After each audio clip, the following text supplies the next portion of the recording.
असतो मा सद्गमय तमसो मा ज्योतिर्गमय मृत्यो मा मृतंगमय.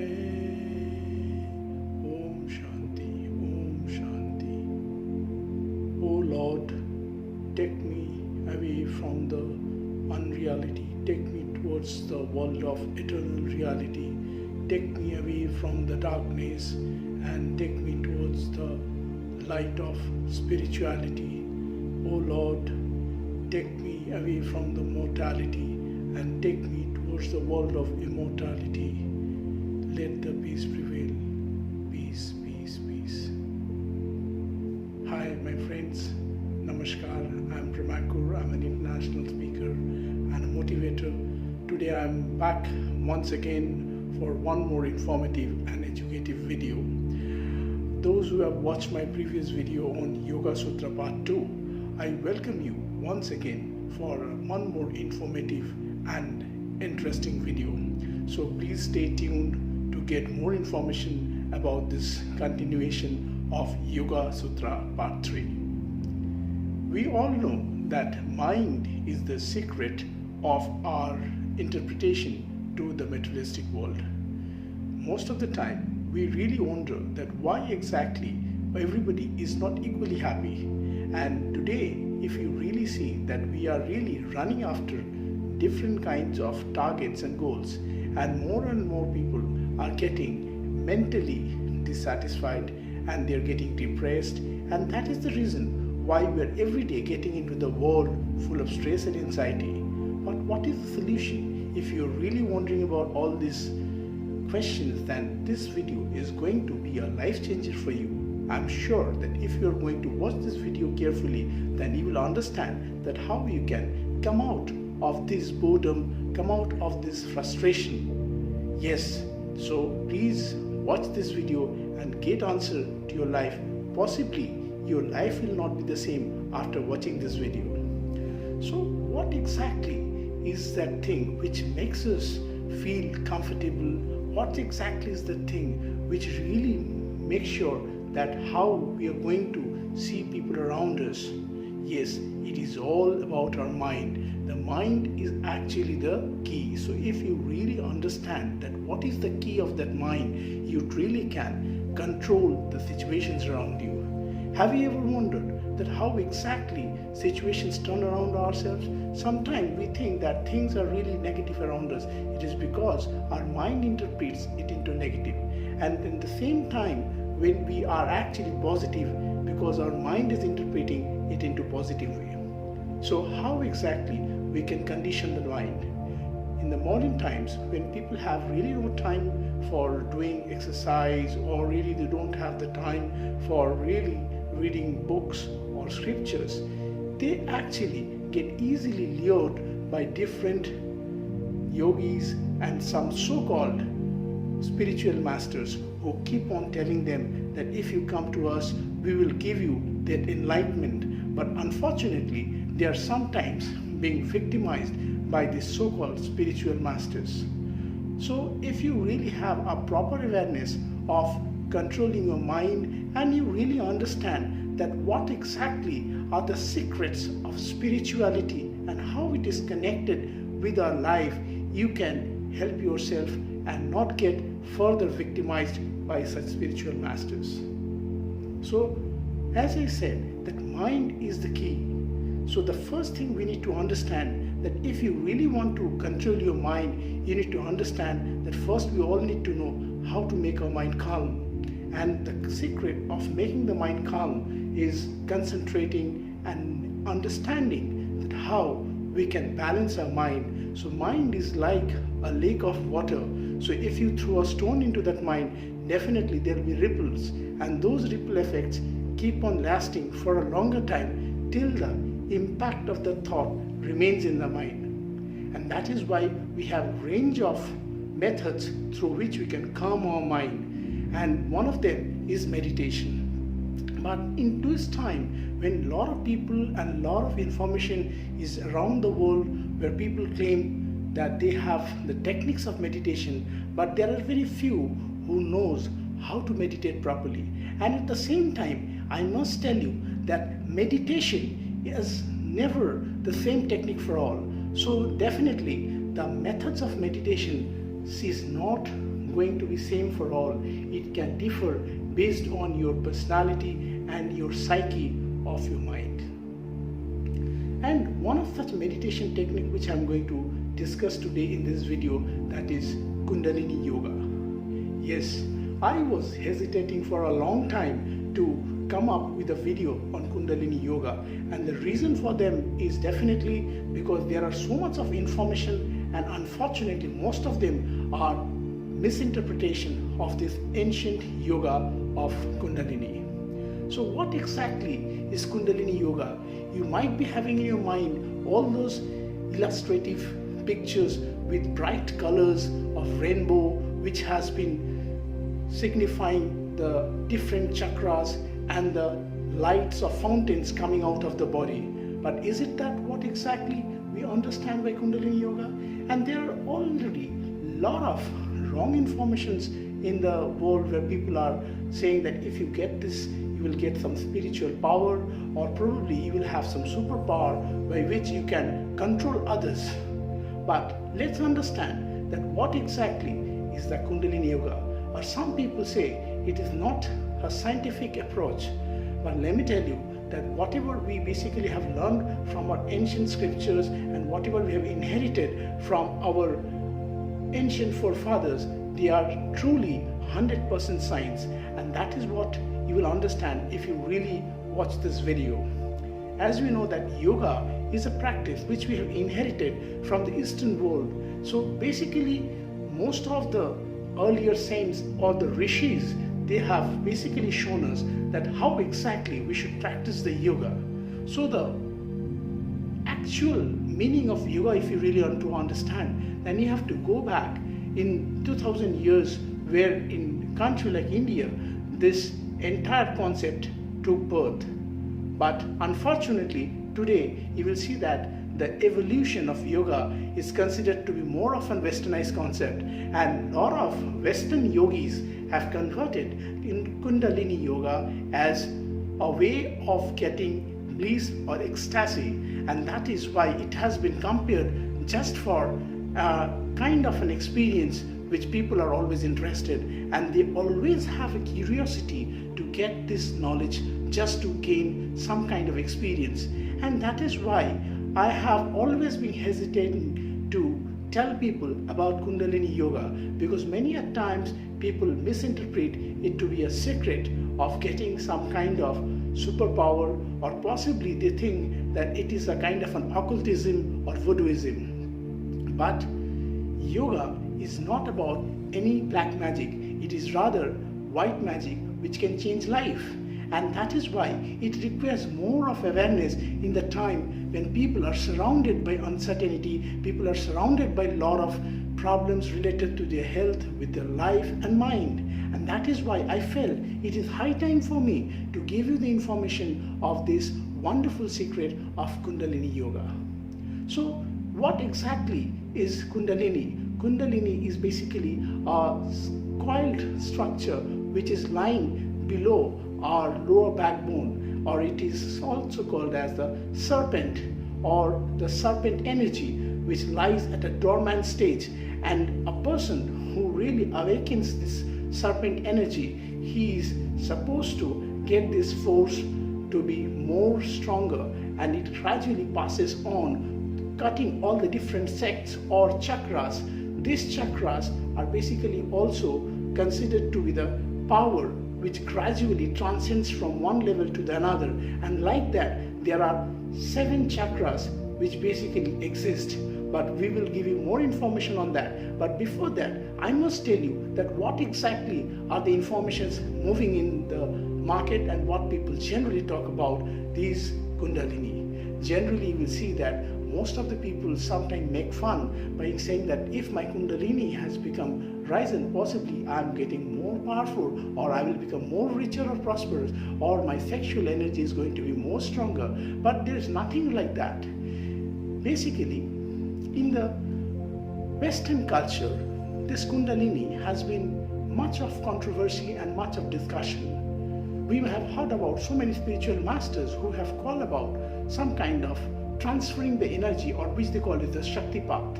And many times it has been heard that a lot of gurus used to charge a hefty amount of fees just for giving the Shakti path or transcending the energy. But this kind of Shakti path has never been explained in the ancient Sanskrit scriptures or Upanishads, which happens to be the origin of this 2000-year-old art of Kundalini Yoga. This ancient instruction which we get from the Upanishad, which is basically coming from the Eastern world, which depicts about there are 108 shlokas, out of that 20 such shlokas or Upanishads, which basically becomes the formation of this Kundalini Yoga.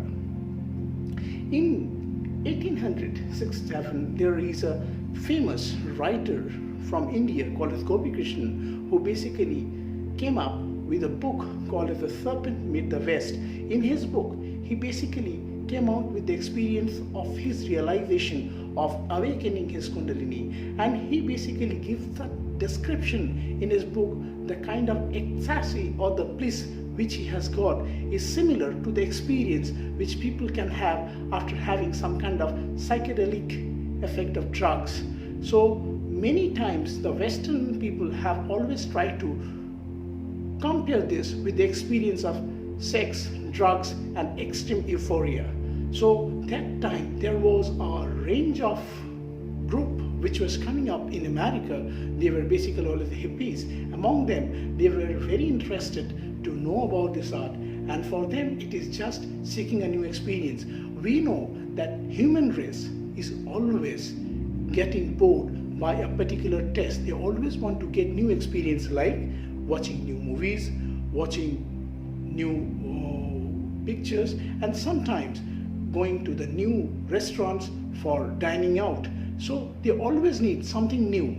So it has been often misinterpreted just as an experience seeking. But if it is an experience seeking, then it can be very dangerous for us, because when spiritual informations are being misinterpreted by corrupted minds, it can be very dangerous for the society and the culture, and it is more of a cultural misappropriation. So today I'm going to tell you that what exactly is the actual secret of Kundalini.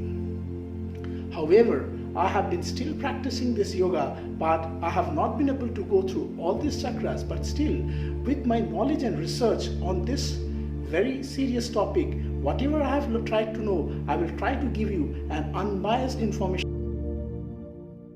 You who are really listening to this video can get a good experience of Kundalini Yoga, and possibly you can implement the same in your life. So first of all, let us understand the human body. The human body, basically when the science of biology has not developed so much, was basically a pre-scientific stage, and it was believed that there are 72,000 nervous system, and these 72,000 nerves in our nervous system, which are also called as the nadis in Sanskrit, are basically having three important nadis, which are called as Ida, Pingala, and Sushumna. So Ida is basically which is taking the feminine energy, and Pingala, which is basically taking the masculine principle or the masculine energy, and Sushumna is the central nervous system. And these chakras or the sects, which basically are considered to be the different layers of our body. So this is basically a pre-scientific explanation. Now you may ask me that what exactly is the scientific existence of these chakras? Do these chakras really exist in our system? Then I must tell you that these chakras are just some kind of visual superimposition. But if you talk about the different nadis of our system, then you must understand that these three nerves which we are talking about, this Ida, Pingala, and Sushumna, are definitely there in our body. But when you talk about these chakras, these are the different layers which we have to think about when we are basically practicing this yoga. It is same as like if you go to a temple or if you go to a church, you see the idol and you worship and you think the God is there just to make your belief stronger. In the same way, when you are doing the yoga, you have to imagine about these chakras, which will help you in fulfilling your achievement of Kundalini Yoga. So what exactly is the power line? So the power of our creation lies in the back of our backbone, which is basically a coiled serpent, which is basically supposed to be heated and awakened. But how exactly to awaken the serpent? Why it has been considered with the serpent? Because it is known that the serpent is very fierce, which does not have any limbs, but it just has strong force, and it can be only awakened when we try to give more and more pressure and stress on it. But this is done to be with some chantings of mantras and with some kind of yogic practices. So the first chakra, which is basically the base at the lower part of our backbone, is basically called as the Muladhara. Mula means root. So for the root of life is basically from where the foundation starts. That is, which basically gives us the feelings of sexuality and food eating. So whenever we are hungry or whenever we are having a feeling to get more, that is where from the source of Muladhara it comes. Muladhara has been compared as a lotus which has got 4 petals, and the center of that Muladhara is considered to be a color of yellow, and that itself is also resembling one of the Indian deities of Brahma, who has got 4 heads and 4 hands, who is considered as the deity of creation. So this creator is basically who is sitting in the Muladhara. So whenever we do this practice, we basically have to feel that how that energy can be transmitted to that coiled Kundalini so that we can awaken, and gradually when we go up, we go to the second level or the Swadhisthana, which basically has got 6 petal lotus, and this 6 petal lotus is where we sustain the energy, where we basically can maintain the life, or the sacral chakra,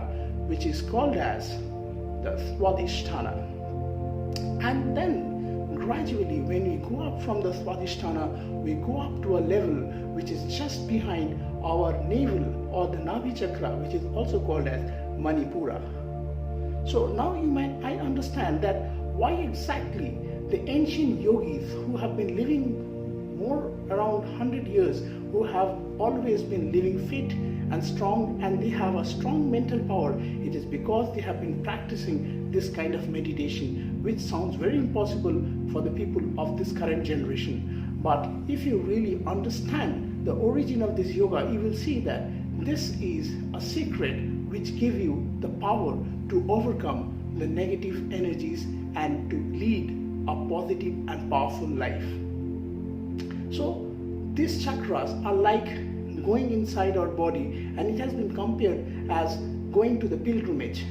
So as I said, that we start from the Muladhara, then we go up gradually to the Swadhisthana, and then we transcend the power to the Manipura. So these basic energies can only go when we first attain the first level, and the energy pierces gradually, cutting the chakras and going one level up.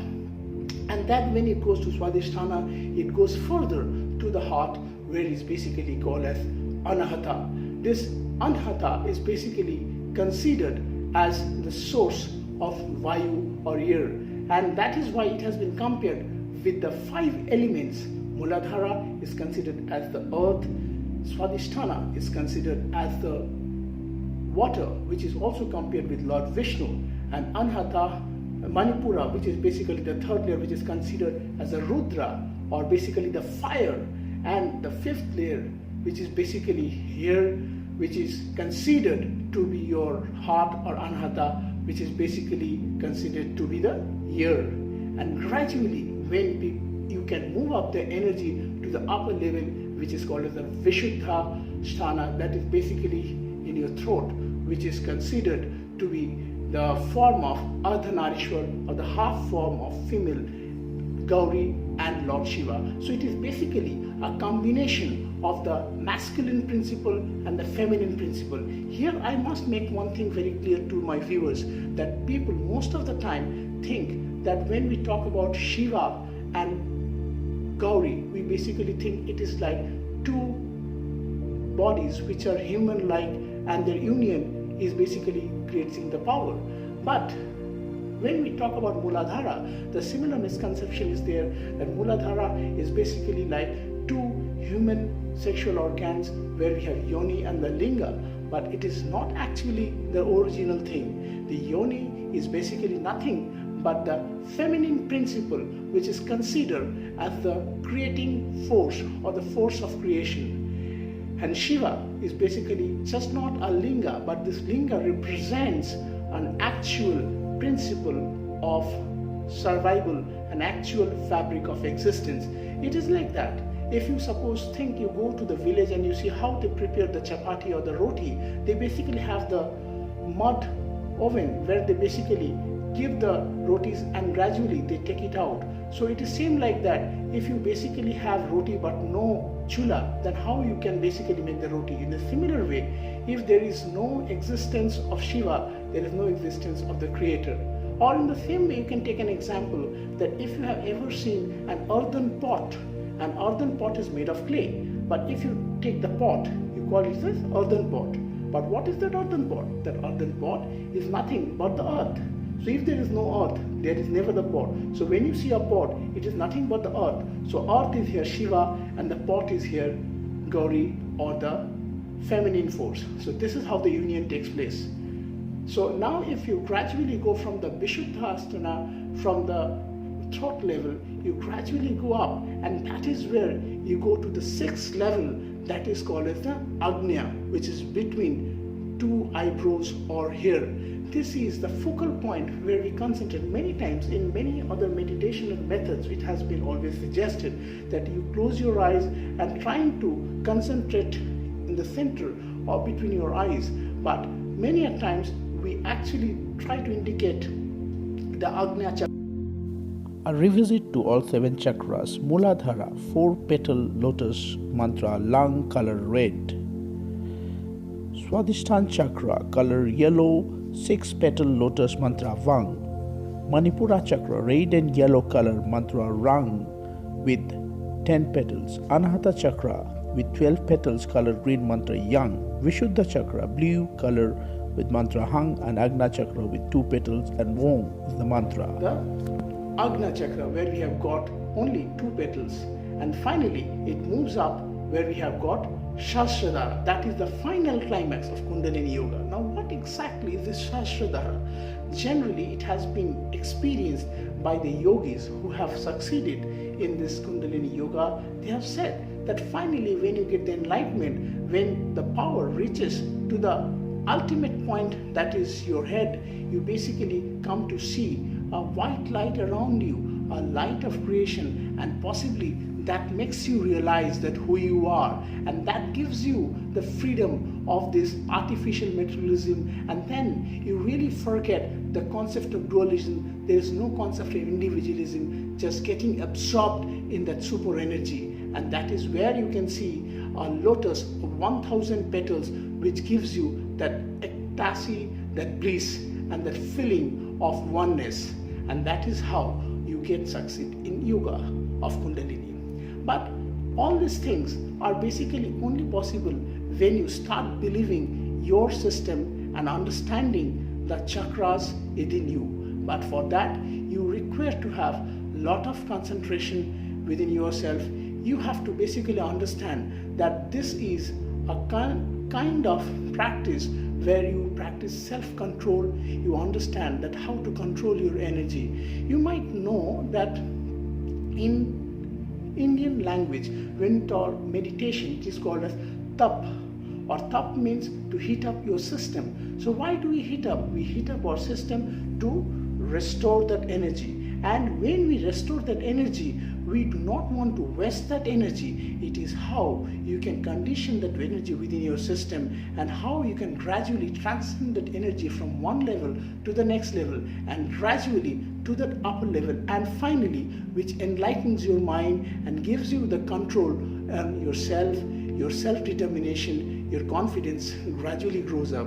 So that is what I basically wanted to tell you, my friends, in this Kundalini Yoga. And I'm sure that if you basically practice yoga and meditation, this will definitely take you to the different level of life and give you a lot of mental peace and ecstasy.